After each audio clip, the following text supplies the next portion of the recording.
All right, on Saturday, MSNBC held a public education forum called Public Education Forum 2020, Equity and Opportunity for All in Pittsburgh. It featured 7 Democratic presidential candidates: Pete Buttigieg, Michael Bennet, Joe Biden, Amy Klobuchar, Bernie Sanders, Tom Steyer, and Elizabeth Warren. Cory Booker was scheduled to attend but called out sick. Education unions, students, parents, and civil rights groups had the opportunity to question the candidates about education issues. Here's some of that conversation. Some parents of those black and brown children say, what do I do while I wait for my public school to get up to speed to provide my child with the kind of academic excellence that they deserve? What do you say to those parents who are looking for that public charter school option? So I've met with many parents and grandparents who've put their children in public charter schools, and I have no doubt about the sincerity of their efforts to educate their children. And they're looking for the best educational opportunity they can find. I believe that. But I believe that it is our responsibility as a nation, and will be my responsibility as President of the United States, to make certain that every public school is an excellent public school. Yes, that's future-oriented. We've been trying to do that for years. We've been spending billions of dollars in education reform in this country for decades. And we are not there yet in terms of the academic excellence. You know what the nation's report card just came out and said in terms of our students being able to read in 4th and 8th grade? I'm not proposing cutting funding for children who are currently in charter schools. I believe that for-profit charter schools should be closed, but that's a different issue. I also believe that all charter schools should have to meet exactly the same requirements that all other public schools have to meet. But I can't let you sit here and tell me that we've already put plenty of money into our schools. Oh, I'm not saying we have. I'm not saying we have. I'm saying we have spent billions of dollars. That's a fact. And people are saying we don't have yet the results that we want. Well, people would like to see more money spent. I understand $1 billion is a lot of money. Well, it's more than $1 billion. We have a lot of public schools.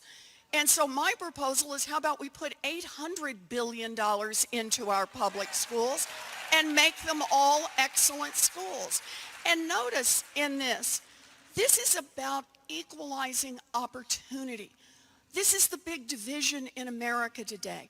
I want to quadruple funding for Title I schools. That's how we create opportunity for our children, as well as fully fund IDEA. We've got to make sure that our children have equal opportunities. And so long as we keep basing funding mostly on whether or not you live in a neighborhood where they can afford to pay high property taxes or low property taxes, we're going to keep moving the opportunities for our children further and further apart. A child born into privilege has great opportunity in this country. I want every child to have great opportunity in this country. So you have talked about... And I'll put money behind it. Your records come up on the question of desegregation.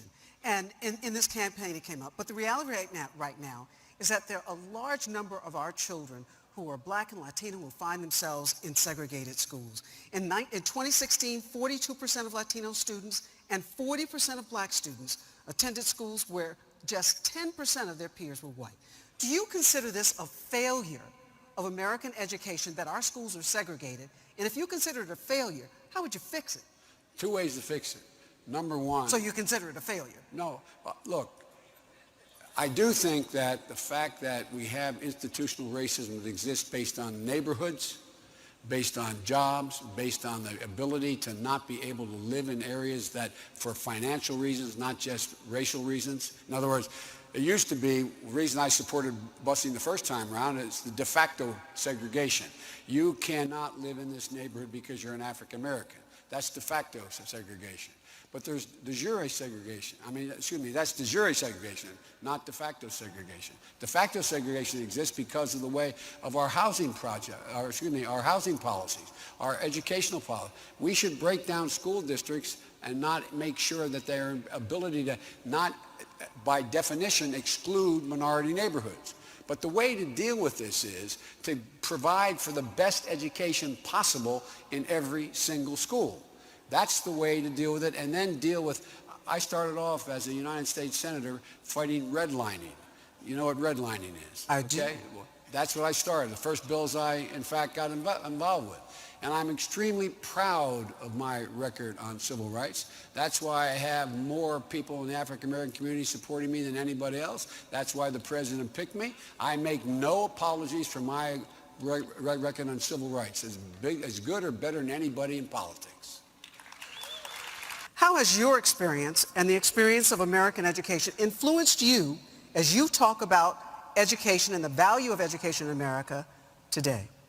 Well, it's experienced me in the sense of understanding that many of our kids, especially kids in struggling communities that are often black and Latino, are living in communities where they are dependent on the property tax, but in those neighborhoods, the property tax does not provide the kind of funding that the schools need, which is why I believe we've got to break our dependence on the property tax, something I try to do as mayor of Burlington with a little bit of success, and make sure that every school district in this country gets the funding they need, and that includes tripling funding for Title I schools. Let me ask, what would you do to desegregate schools in America, and do you think that's important? Sure, it's important. I think all of the studies indicate that kids do better in desegregated schools. And one of the things that we will do is actually do the opposite of what Trump is doing. He is cutting funding for the Civil Rights Division, rejecting the complaints about segregated schools and racism within the school system. We will substantially increase funding for the Civil Rights Division. Today, I come to tell you that I never felt safe with police in my school. Since 1994, because of the crime bill, more than $1 billion have been spent on putting police into schools. So Senator Sanders, my question to you is, are you committed to ending the school-to-prison pipeline and ensuring that black and brown students both feel safe and welcome in their school, and if so, how?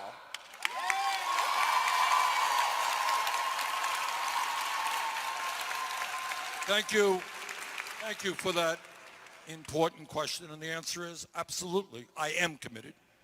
And that is one of my highest priorities. We have a criminal justice system in general, which is not only broken, but it is racist. Yeah. We have more people in jail than any other country on earth, including China, 4 times our size. So we have a long proposal on criminal justice, but one of the aspects of it is that if you want to keep people out of jail, then you invest in education, you invest in jobs, rather than more jails and incarceration.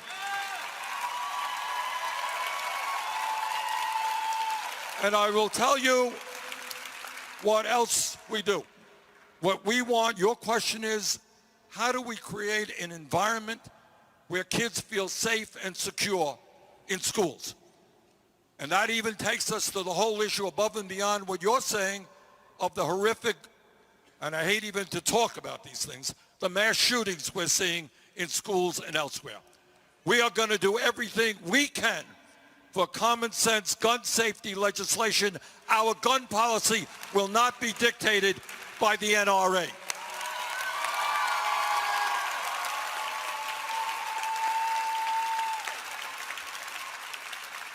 So our goal is, and listen, we are the wealthiest nation in the history of the world. We have the resources not only with teachers, but support staff to make sure that our kids get the attention that they need so they don't drop out of school and get into trouble. And by the way, let me also add, as part of our criminal justice platform, we're going to end the so-called war on drugs and legalize marijuana in every state in the country. All right, folks, let's have a conversation with some friends of mine, folks who are supporters in the school choice movement. Joining me right now, we have Sean Hartnett, founder and CEO, Statesman College, a preparatory academy for boys public. It's a long title there, Sean. Also, Amy Wilkins, SVP, Advocacy, National Alliance for Public Charter Schools. Sharif El-Mekki, founder and CEO, Center for Black Educator Development. Also joining us via Skype is Dr. Howard Fuller, founder director, Institute for the Transformation of Learning, Marquette University. Dr. Steve Perry, head of schools, Capital Preparatory Schools. Dr. Margaret Fortune, CEO of Fortune School in California. And Sarah Carpenter, executive director of Memphis Lift. All right. Sean, I'll start with you. What are your thoughts on the whole conversation this weekend? What you from the candidates on MSNBC? Well, I think I would start by saying that, it was wonderful to hear that this forum happened, that it was about public education and not about something else, and that we had an opportunity to have all of these folks who are running for president stand before us and say, this is what I believe. And I think that what I continue to be concerned with is a lot of promises. We're going to spend a whole lot of money. Every teacher's going to be rich. We're going to take care of it. It's going to be noble again. And I think that is what you say when you're running. And I am concerned with the degree to which they will be able to execute on that in office. Margaret Fortune. Well, I got to tell you, I was excited to hear about public education being talked about by the presidential candidates. But then when I realized that it was an invitation-only type of affair, so a private conversation about public education, I got less excited, particularly when I found out that charter school leaders, charter school parents, those who believe in school reform were systematically excluded from the forum, and basically this was an endorsement process for the AFT. So I would like to see a much more inclusive discussion about public education, and so I'm glad we have a chance to react to it today. Amy Wilkins. I think I share Margaret's concern, but I think we have to think about when, Toni Morrison told us when people tell us who they are, we should believe them. Right? First time. Right. When Ronald Reagan announced his presidential campaign in Philadelphia, Mississippi, that said something to all of us. This forum that NEA and AFT organized happened in Pittsburgh, where that is the town where the life chances of black people are the worst in the country. Black people in Pittsburgh could move to almost any town in the country and automatically have better education opportunities, more income, better jobs, better housing. The mayor's office released a study back in September that was an embarrassment. And so they chose to cite their event about education in the city where black people suffer the most. And I think that says something. Howard Fuller. Well, first of all, I don't think that was a forum about public education. I think that was a forum about one of the systems that delivers public education. And when people like Elizabeth Warren starts talking, I'm not even stealing it just based on the fact that she lied to Sarah when we had that meeting with her in Atlanta. And plus, she's being disingenuous about her concerns around charter schools. Bernie also took a position anti-charter schools. So in my opinion, we shouldn't characterize that as a discussion about public education. We should characterize that as a discussion about the traditional educational system, which does not constitute the totality of public education. Sharif? Listen, I was initially excited just to be talking about education in general. When you look at people like Elizabeth Warren, who's running for the highest office in the land, I started teaching the same time she was teaching at University of Pennsylvania. And so for her skewed vision of what public school and public education is for people that look like me, share my heritage, my cultural background, is vastly different. So when she's up there on stage telling parents, if you don't like your school, just go volunteer. I could have pointed out a whole bunch of schools in West Philly near University of Pennsylvania that she could have walked her behind over and volunteered. She chose not to do that. She put her kid in a school that costs $30,000 a year. And so for someone like that to say that they are championing public education, but they are systematically excluding the voices of Black, brown, and Native communities about the experiences that they've had for generations in this country is absolutely unacceptable. Steve Perry? That wasn't a conversation about public education. That was a conversation about public employment. It's a public employment agency. It's a joke. Saying that you support public education when you send your child to a private school is like saying that you support sleeping outside as a homeless person because you went camping. Elizabeth Warren is a fraud. She's a phony. She's somebody who has no interest in black kids, unless, of course, she can give those kids' parents to vote for her. This is not about educating black and Latino kids. It's not even close to it. Saying that you're against the school-to-prison pipeline as you send children into the schools that send them to prison is disingenuous, Bernie. And so until they are interested in having an honest conversation about systems that have consciously set children ablaze, sending them into the most failed systems. This year, we accepted 64 kids into our school in Harlem into the 6th grade. Of the 64, 4 could read and do math at grade level. 4 total. And she's against us? We didn't set them up like that. She did and he did. Sarah Carpenter. Hi. I was very disappointed Saturday when we took 200 people down to the Civic Center to hear people talk about our babies, and we were locked out, and police, I believe they called in the whole Pittsburgh Police Department. I mean, it was disappointing. They treated us like criminals, and we are parents. And So Sarah, that want what's best for our children. So Sarah, you said you and a couple of hundred folks there, y'all wanted to attend the forum, or were you outside protesting? What? Explain exactly what happened for folks who don't know. Actually, we tried to get in the forum. We marched down there from the hotel we were living in, and we tried to get in the forum, and they wouldn't let us in. They said it was invitation only. And I'm standing there like, invitation only, and you talking about our children. So it was like 200 parents, and I was disappointed because they shut us out, and then they called the police like we was going to do something to somebody. We just want to be heard. And I think if you're running for president, it's high time that presidential candidates listen to the people who they want to vote for them. So, yeah.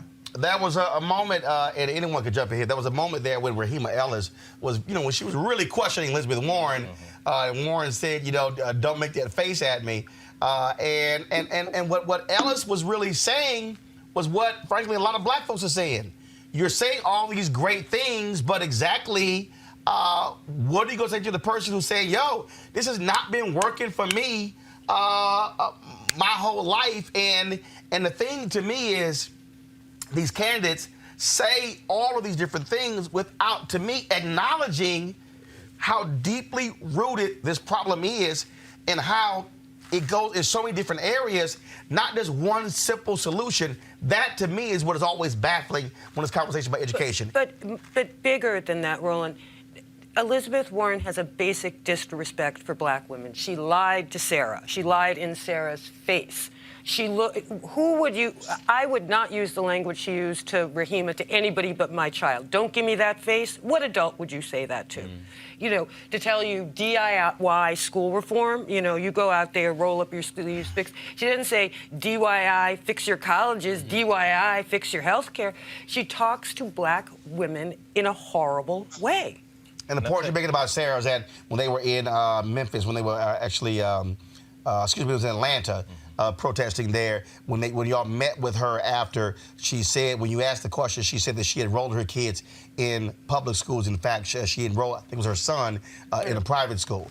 And so, go ahead, Sharif, you want to go ahead? Yeah, I was just going to say that, this idea of, there's a long history of affluent and influential white folks. It's like the crux of white supremacy to tell black people to wait.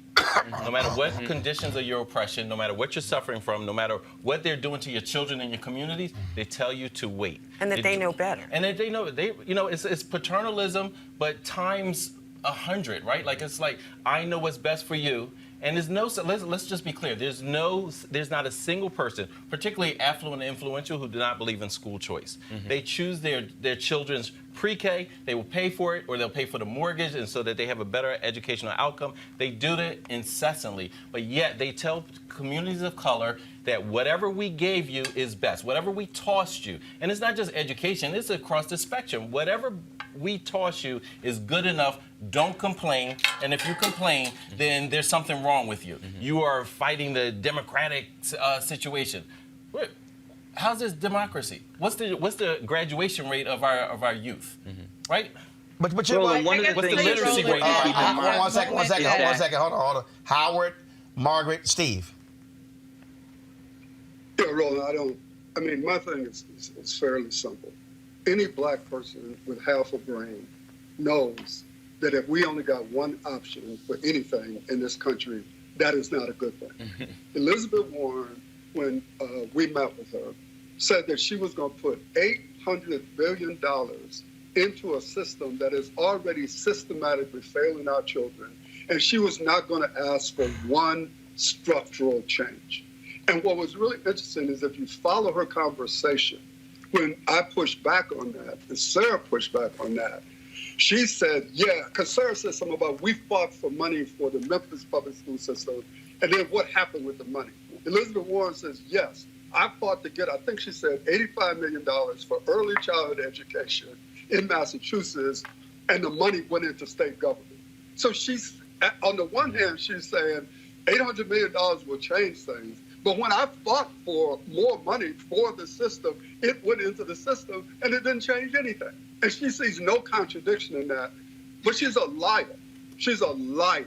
And she lied to Sarah's face, and she's disingenuous, but yet we as black people supposed to accept it. And then she can say to Rahima, like, something about the facial thing that she's making. And we supposed to buy this? Hell no. Margaret? So to me, that moment between Elizabeth Warren and Rahima Ellis reminded me of Sean Spicer with April Ryan, right? Telling her in that White House briefing room to try and control her face, to control her body. It was that same kind of reaction to a black woman. The other thing I thought was striking is some of the social media pictures of what happened that day. There was a wall of police that were trying to keep Sarah's out, and they were standing under a sign that said public education forum. So you have this visual of the blue keeping out the black people. Meanwhile, you go inside, and the place is practically empty. So because they were having an exclusive forum about what they wanted to talk about. I will tell you, the one candidate on stage who has credibility on the issue of education was actually Mike Bennett. And I appreciated the fact that he went and talked to a group of hundreds of black parents that showed up there to have their voice be heard around school reform. Because, of course, when he was superintendent of Denver public schools, he implemented many of these reforms that have led that school district to be successful now as he's moved on to a career in the Senate. So the two people in this contest who actually know what they're talking about in this space about reinventing school, reimagining school, because systems that we have now are not working for our most vulnerable children, are Mike Bennett, who rarely ever gets the microphone, and Cory Booker, who was sick and couldn't make it, but has finally stepped up to speak to his record in New Jersey rather than trying to be in the closet about being a school reformer. And we need to make sure that those guys, even though they're not going to be on the debate stage, continue to have some attention. And it's of value for us to be in the race. You know, Steve, this is, to me, is one of those things where, okay, fine, they had this forum on MSNBC. There shouldn't be one.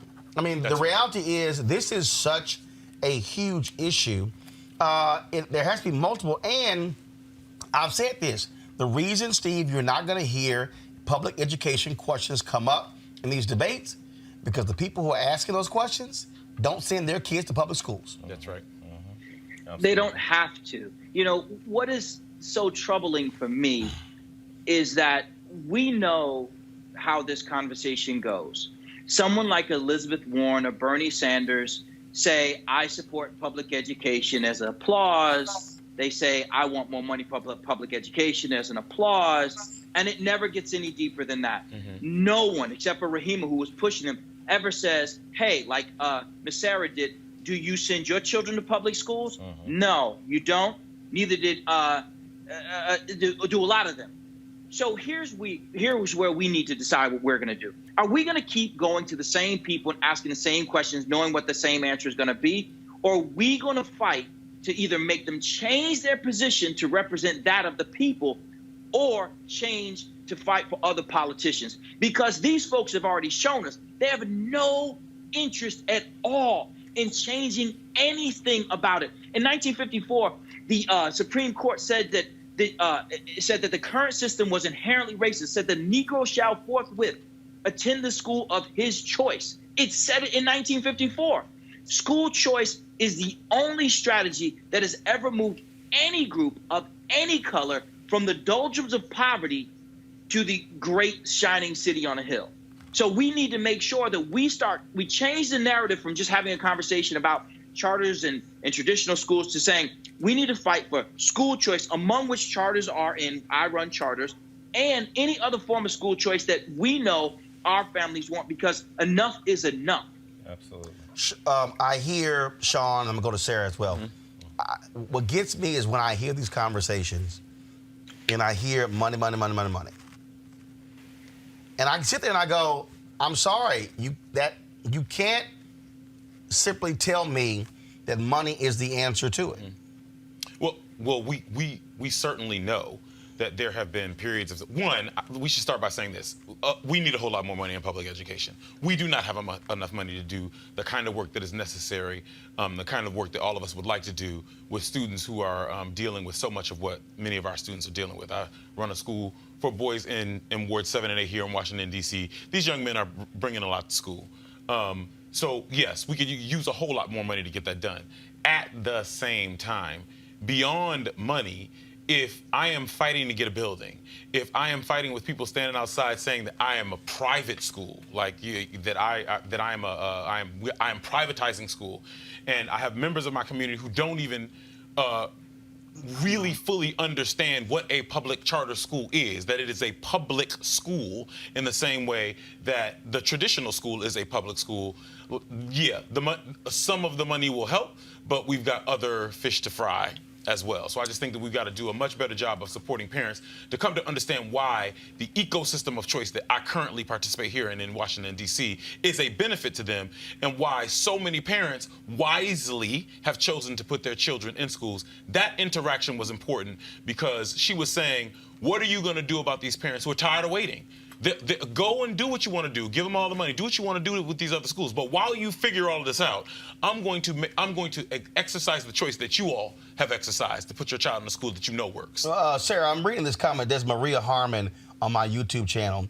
Charters are not held to the same standards as district public schools, so they shouldn't be funded the same. Find another revenue source, charter schools. But here's my deal, Sarah. Okay, fine. Remove charters from this conversation.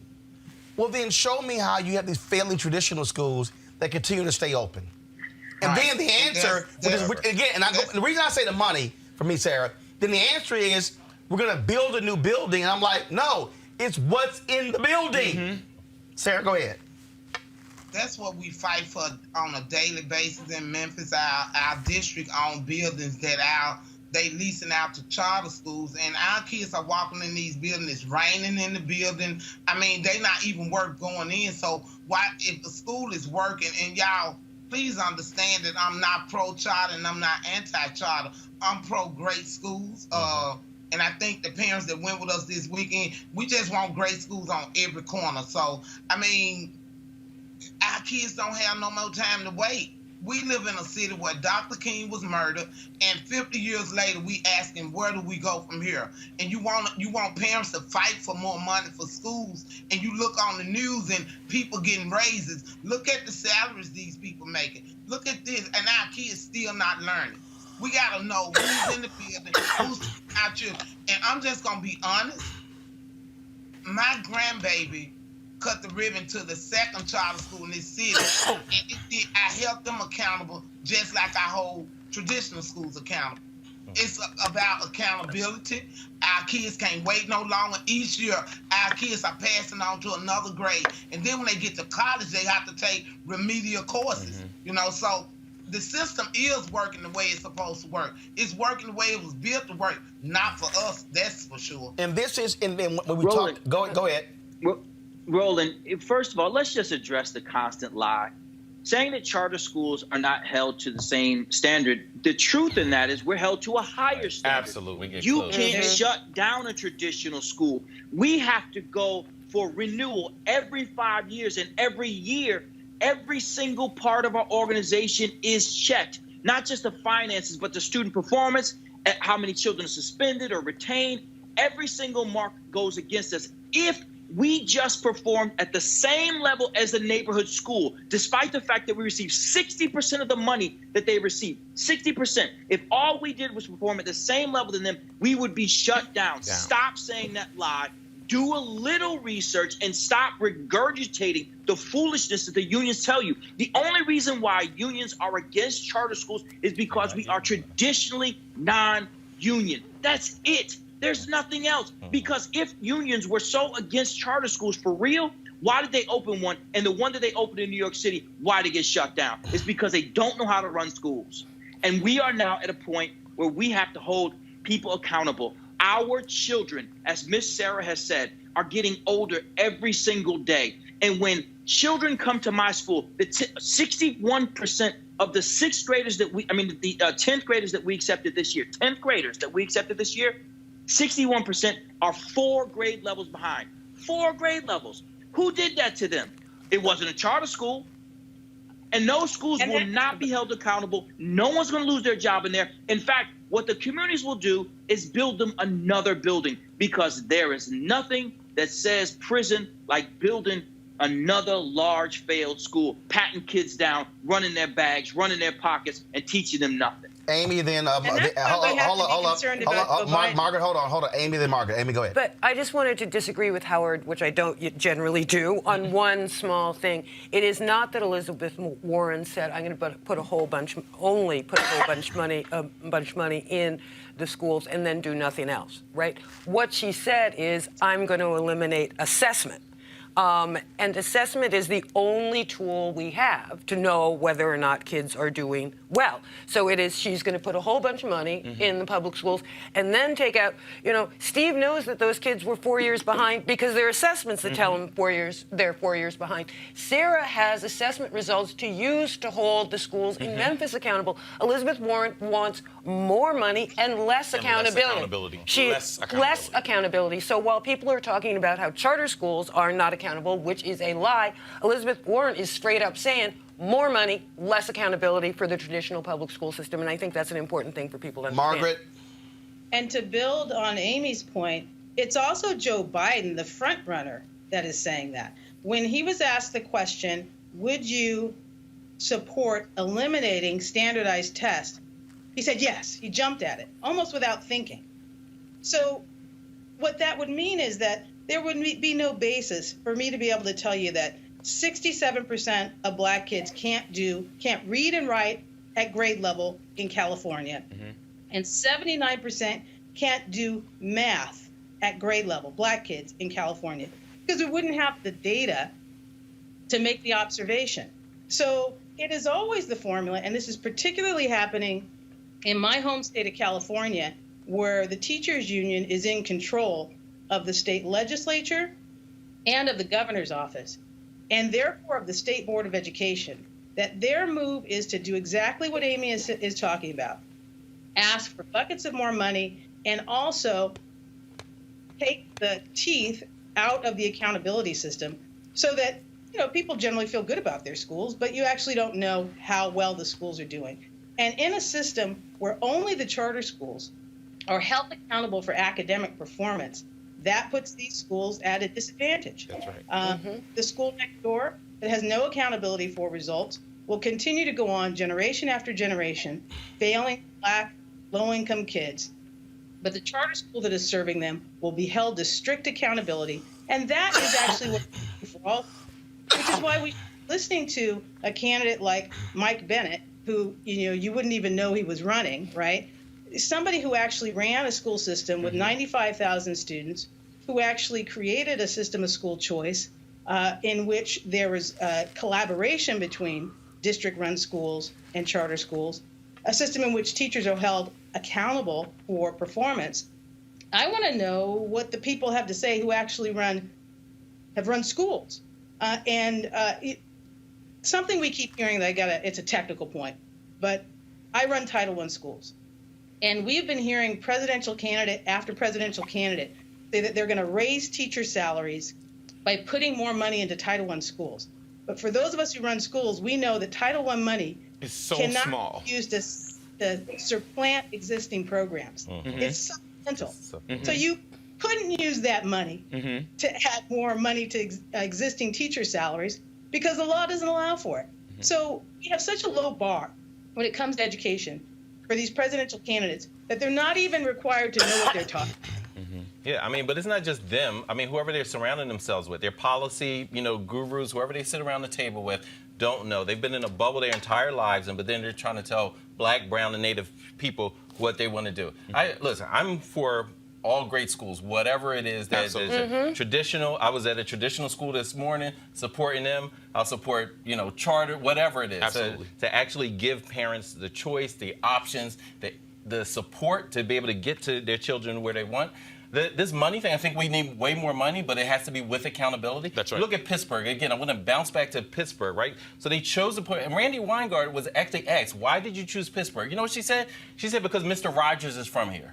So Pittsburgh has the most oppressive systems and conditions for Black families. And so you are there. You have this summit in Pittsburgh, and you could actually talk, if you actually had ideas, because I didn't hear anything innovative. I didn't hear anything that will address the complexity or the nuances of the problem. Every time that Ms. Ellis asked a question to kind of shed some light on some of the nuance, they pivoted away. When Rodney Robinson, National Teacher of the Year, when he asked, Warren pivoted away. They have no answers. They're not surrounded by people. You know why? Because they don't listen to the people. What is when we talk, Brian Anderson talks about you can't solve problems unless you're addressing talking to the people, engaging the people in proximity. Those people who are closest to the problem, they're the ones that can solve it. They are so far removed from the people who are talking, but they'll say, listen to Black women. I'm just sick of slogans. I'm sick of hashtags. Y'all not about that life. Y'all not about Black liberation. You're not about educating Black children. You can look at any city in this country and you tell me what's the literacy rate of the Black community, and who you're going to blame. Badass teachers, like this national nutcases. It's a national teacher organization across the country. They're championing right now exactly what you just said. We don't want to be held accountable. At first I thought they were just going to say student achievement. They said, we don't want to be held accountable for student achievement or student growth. Anything. Then what the hell are you doing? So you just want What's money. your job? You just want money. What are you doing? I think that if there's one thing, I'm going to go to Steve, then I'm going to go to Howard. If there's one thing that I've long said, that the fundamental problem, most organizations, most politicians, most people, is they hate the word accountability. Yeah. And I think, and see, it's funny. Like I'm sitting here, I'm communicating with some people on YouTube, and this woman's talking about this one charter school in New Orleans where the kids got scammed and then they had to revoke their diplomas. And this is what I said. No, but see, my position is real clear. I don't support failure. My deal is, if there is a charter that is failing our people, gotta go. Yep. Traditional school, how many gotta of them go. have Private, scam diplomas? Gotta go. And I'm like, and the thing is, when I see somebody talk about, okay, this charter in New Orleans, we could talk about how kids were being graduated who couldn't read before Katrina. We could talk about what has happened in Houston, where you've had cheating scandals, Atlanta. We could talk about what happened in Detroit, some other different places, Wilmer Hutchins outside of Dallas. The point, the thing I need our people to get to, Steve, is we have to say we're not gonna play the game of any one group. We're not gonna play the NEA, AFT, or the charter game. We want success, not failure. That, to me, has to be the standard. Steve and Margaret, go ahead. Steve, Howard, and Margaret. Well, so, Roland, one of the things that you've done is you've assembled some of the more successful educators in America. What you've also done is you've assembled some of the most compelling parents in America. You are talking to people who actually do know the answer. We know how to run successful schools, yet we're not part of the presidential conversation because at the end of the day, our schools are not union. Because at the end of the day, the parents who are in Miss Sarah's group don't pay union dues and are not white suburban women who are typically the teachers that the teachers union is seeking to protect. If there is any interest at all in finding solutions, one would think that you would start with people who are in fact successful at sending children to college like we are. 100% of our graduates have gone on a 4-year college since we opened our first school in 2005. 100%. Black, Latino, largely poor children. So one would think that you'd come to us and say, hey, dog, how y'all doing that?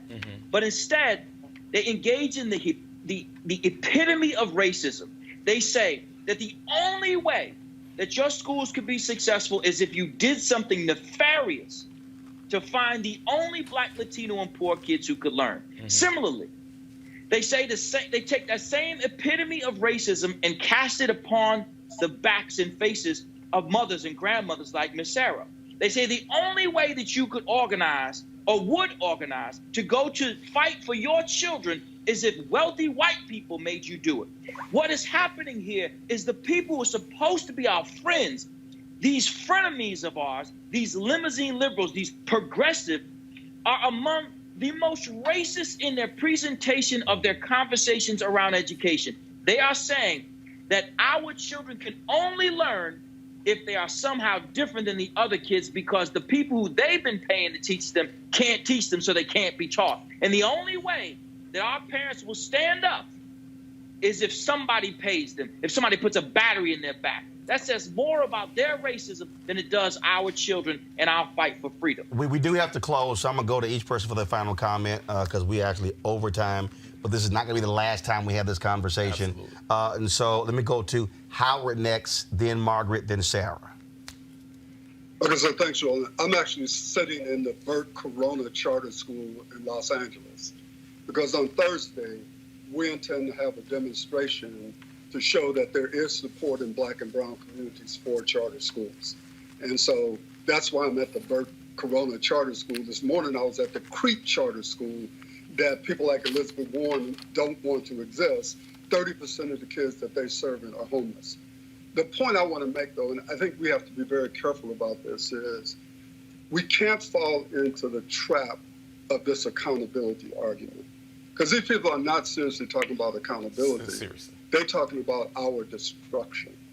And so I keep reminding people that we need to be careful that we don't become just like the system that we've been trying to escape from, buying into this accountability argument. The reason why charter schools were created was so that we could have something different. And the argument was freedom for accountability. But freedom for accountability doesn't mean we need to look like the traditional system that has continued to fail our children. And so as we make these arguments, and I understand why we're saying what we need, what we're saying, but what I do think is important is that we don't fall in the trap of becoming just like them. Because if we become just like them, we will have the same results as they do. That's right. So what we want to do is to create something different for our families and for our children. Margaret? So December 19th, the presidential candidates will be at it again in Los Angeles with their debate, and the Freedom Coalition for Charter Schools will be out demonstrating in Los Angeles to bring home our point December 19th at the Dem 2020 presidential debate in Los Angeles. And the other thing I want to just add to this conversation, to build on what Steve said, is that if you actually want to solve these policy issues, these schooling issues as it relates to Black kids, then you have to talk to the people who know how to do it. Okay. And admittedly, they're few and far between. In California, there are 16 public schools that are majority Black and in the top half of academic student achievement. That's out of 10,000 schools in the state. There are 16 that are majority Black student population. What I'm doing as the Secretary Treasurer of California State National Action Network, is convening those 16 schools to download from those leaders, how are you doing what you're doing, so that we can share those best practices. And if the system wants to listen, they'll have the opportunity. But we have to amplify the voices of those that know what they're doing in this space. Sarah. I also think we got to amplify the voices of parents who, these babies belong to people. I watch people day after day on platforms talking about our children like it's just anything, our babies, and we not gonna ask for permission. We demanded permission, and we gonna build our own table. And if you don't invite us, we'll build our own table. And everywhere they show up at, we're gonna continue to raise money, and we're gonna show up exactly where they show up at. And sooner or later they'll get it, hopefully. And if they don't, they don't. But I mean, we're gonna keep showing up. They our babies, and our babies don't have no more time to wait on anybody. We don't have time to wait on charter schools, traditional schools. We want great schools on every corner. Every school in my community was failing, the elementary, middle, and high school. So what we supposed to do? Wait? No, sir, we will not wait. Not no longer. We're not gonna wait. We're not gonna wait. I would just end with saying, like, when we should remember Malcolm X, he said, beware of the foxy white liberal. That's what I saw on that stage in Pittsburgh. A bunch of foxy white liberals talking slick to black women, talking slick about students and communities of color. As an elementary school student, my grandparents would say, maternal or paternal did not put my parents inside of the neighborhood school. They were like, you know what, this idea of saying I have to go to this zip coded school by law, we're not with it. They opted out. Today, in some of those same neighborhoods, my grandparents would say, don't you put my grandbabies in that school. So that means for generations, that isn't saying, but what the foxy white liberals are trying to slick talk you into believing that something miraculously has changed or will change, when we can already see what the pattern is. Trust the pattern. The pattern says that it's not going to change, but they're going to rely on you to do it. And I would say that the long legacy of my parents putting me into an independent black school, I think we need far more independent black schools. If it needs to be a school that is chartered in order to achieve that, then so be it. We should do more of it. We need more black people starting schools, leading schools, conscious and conscientious. Not like some of these folks that I see that have kind of, grabbed on this stuff and just, drowning in just delusion. The other piece I would say, I'm just want to shout out Mama Sarah Carpenter and the rest of those parents. I have over 250. I was at a protest in the morning with a bunch of families. Came back that afternoon to try to get in with Mama Sarah Carpenter. That was me and Ray Anchor. We were representing the 8 Black Hands podcast, and we were so proud of seeing them, because it's this narrative, a false narrative about black families that, they don't care about education. We have always cared about education because we're the only group in this country that risked our lives to teach each other how to read. We're the only group in this country that had a death penalty, a death sentence, if we learned how to read or we taught someone how to read. So all this nonsense, and that legacy is what we continue to carry. And so I'm just really proud of her and the work we're doing. At the end of the day, we have a long legacy of our families and our ancestors fighting for choice, creating schools, and we need to get back to that, continue that, and don't let any of these jokers say anything but what we are trying to do. Anything other than that is garbage, hot garbage. Yeah. Another shout out to Sarah absolutely. for those parents and all of the work you guys do every day. But, I think we hear over and over and over from all these foxy white liberals how much they value black women, how much they value the votes of black women.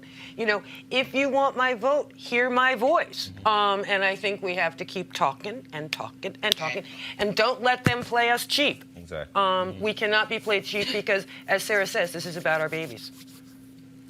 I'll say a couple of things. One, I have never met a charter school leader who has wanted to close a traditional school down the street that was good. Exactly. Never once heard someone in the reform movement decide that a school that is doing well needs to close. If we love black women, listen to black women. Let me tell you something. I listen to those black women. I let them put every single one of their children they sign up in my school. Every single one of them. We need to pay very close attention to what happens in a community when options are available it continues to be that these very sophisticated and intelligent black women who have struggled with their children in schools find a way to get their kids in those schools. I think we should listen to people as they vote with their feet. We should just continue to watch them, and we need to continue to ask them questions about why they are making these choices. And I cannot thank Margaret Fortune enough for saying what I've been screaming across the city for the last year. Why are we not having the people who are doing this work and doing it well come together to share? Because a good school is going to find its way around all of this bull. If you are killing it for kids, no matter what anybody is saying, you're going to find a way to the other side of this. We need to focus our attention on getting schools good, all of them. I have never seen a traditional public school that was doing well that I wanted to shut down or that I wanted to close or that I wanted to take kids out of. That is not the issue. The issue is there are so many schools where our boys in particular are suffering that we won't have enough room. You probably helped them get into those schools. So this dude named Phil Sorensen, he tweets me, he says, teachers assess every day. Roland S. Martin show. Dr. Fortune claims that standardized tests are only source of data. She forgets racist origins of these tests. She's showing her privatized connection. Here's the deal, Phil. Show me something in America that did not originate with racism. The nation was built on racism. The Constitution, the Electoral College, 3/5 black, the education system, the legal system, Wall Street, corporate America, hell, sports leagues, take your pick. So if you, being white, want to make the argument that something originated with racist origin, hell, Phil, welcome to America. What black people can't do is fall for the okie doke, Phil, and to say, oh my God, standardized tests started with a racist origin. That's called America.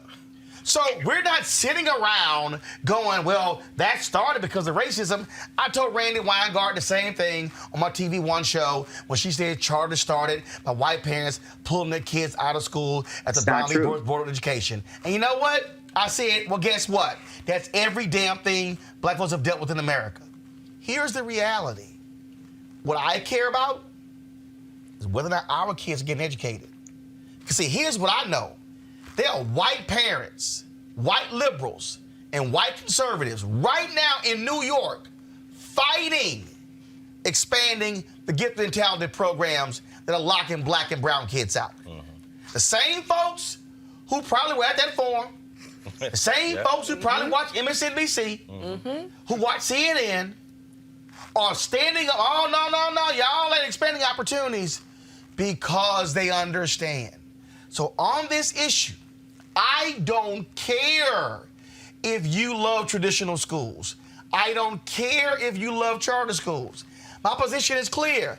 I'm down with traditional, charter, magnet, homeschool, online school, parochial, private. I don't care if it's working for the child and the parent. But if you want to say, no, take these things away, then we got a problem. And so I say, Phil, bring your ass to this show if you want to debate. And anybody else, I welcome AFT, I welcome NEA, I welcome people who oppose the charters, who support them. Because all I care about are whether our kids are the ones who get educated. Because right now, they're getting screwed. Next month, we're going to have a broader conversation dedicated to this issue of public education. So expect us to do more of this. And trust me, it won't be like on television, there's one forum. It'll be multiple conversations because this is what matters to our kids. Be sure to support Roland Martin Unfiltered by going to RolandMartinUnfiltered.com. Join our Bring the Funk fan club. All that you do supports this show, keeping us independent, keeping us black owned. We don't have to ask anybody to have these kind of conversations when we want to. That's why it matters having our own vehicles. Yeah, it's called choice as well in media. I'll see you guys tomorrow. Holla! I appreciate it. Thanks a lot.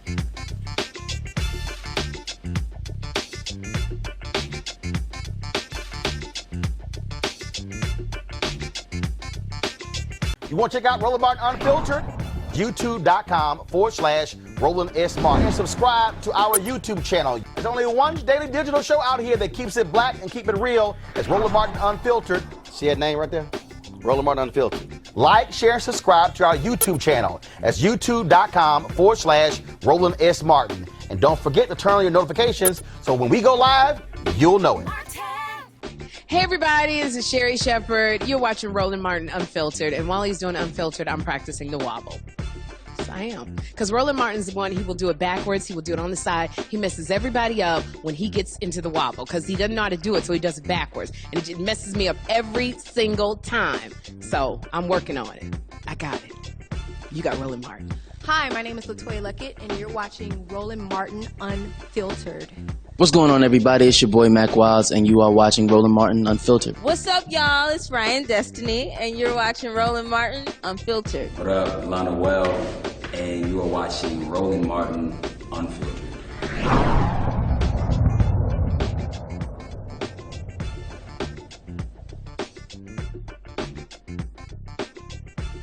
You want to support Roland Martin Unfiltered? Be sure to join our Bring the Funk fan club. Every dollar that you give to us supports our daily digital show. There's only one daily digital show out here that keeps it black and keep it real as Roland Martin Unfiltered. Support the Roland Martin Unfiltered daily digital show by going to RolandMartinUnfiltered.com. Our goal is to get 20,000 of our fans contributing $50 each for the whole year. You can make this possible. RolandMartinUnfiltered.com. Hey fam, want to check out Roland Martin Unfiltered, the blackest show on all of digital, cable, and broadcast. Check out our audio podcast. There's only one daily digital show out here that keeps it black and keep it real as Roland Martin Unfiltered. Press play.